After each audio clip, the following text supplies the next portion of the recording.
The Creator. This is the new film from Gareth Edwards, and this was my third most anticipated movie of the year.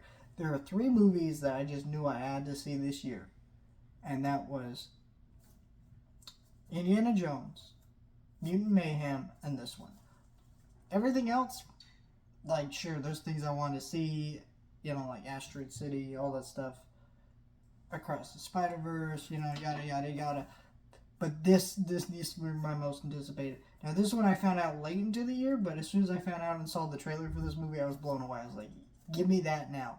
You gotta understand, guys. I'm a huge sci-fi nerd and junkie. I'm a Trekkie.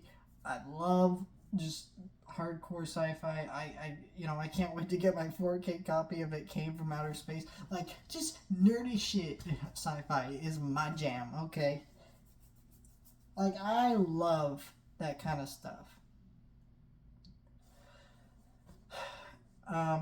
So yeah, I was really excited for this movie. And Gareth Edwards, while Rogue One is by no means my favorite Star Wars movie, it's kind of on the lower tier of Star Wars movies for me.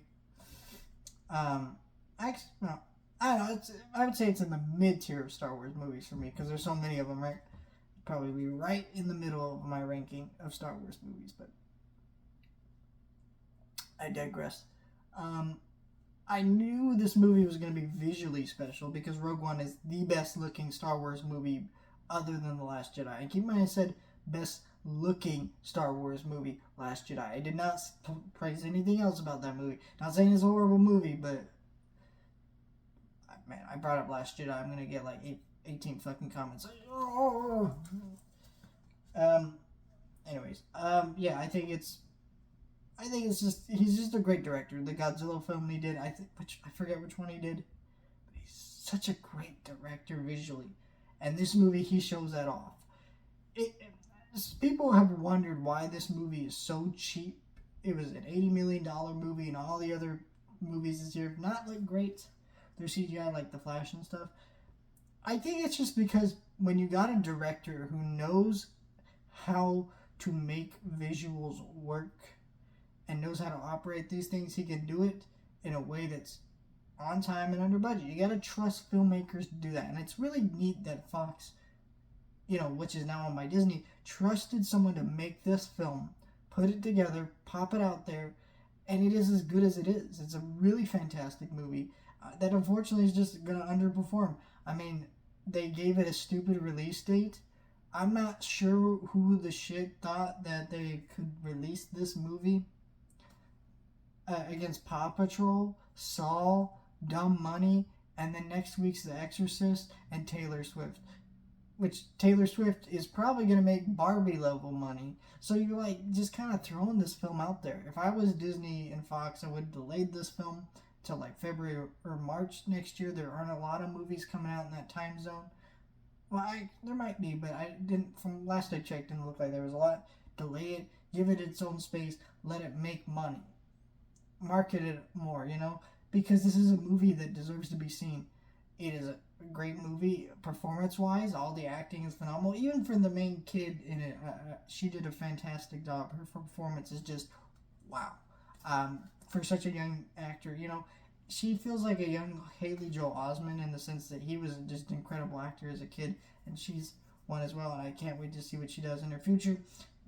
John David Washington, Denzel Washington's son, doesn't really get enough credit as an actor, but the amount of times he has to cry and break down in this movie just because of his tortured past and everything is really terrific. The cinematography in this movie is gorgeous.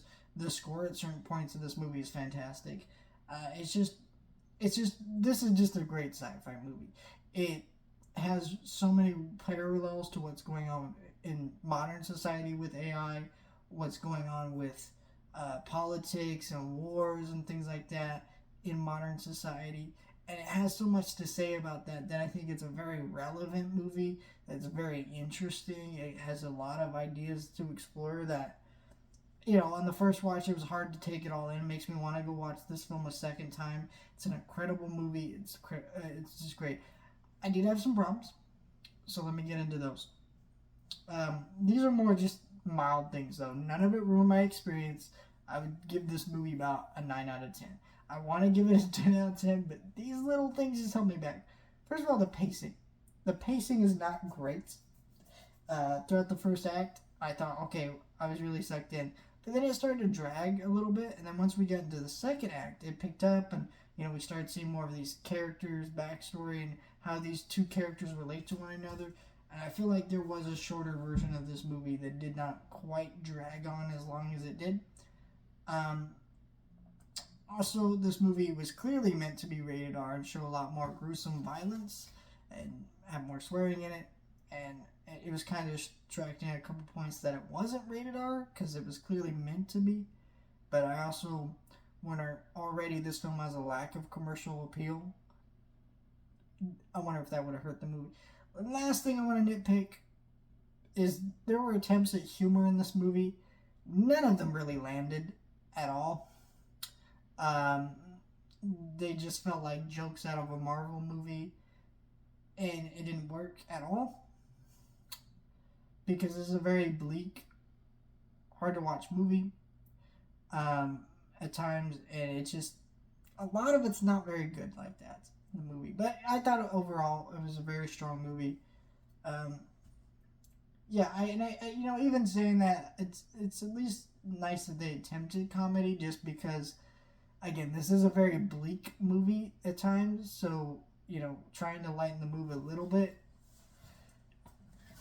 did feel like something that you would want, but the jokes that still were there did feel like someone came in and said, listen, this is a heavy story, you need to lighten it up a little bit, and they're like, okay, I'll do it, but it didn't feel like the jokes came from a creative place for the scene.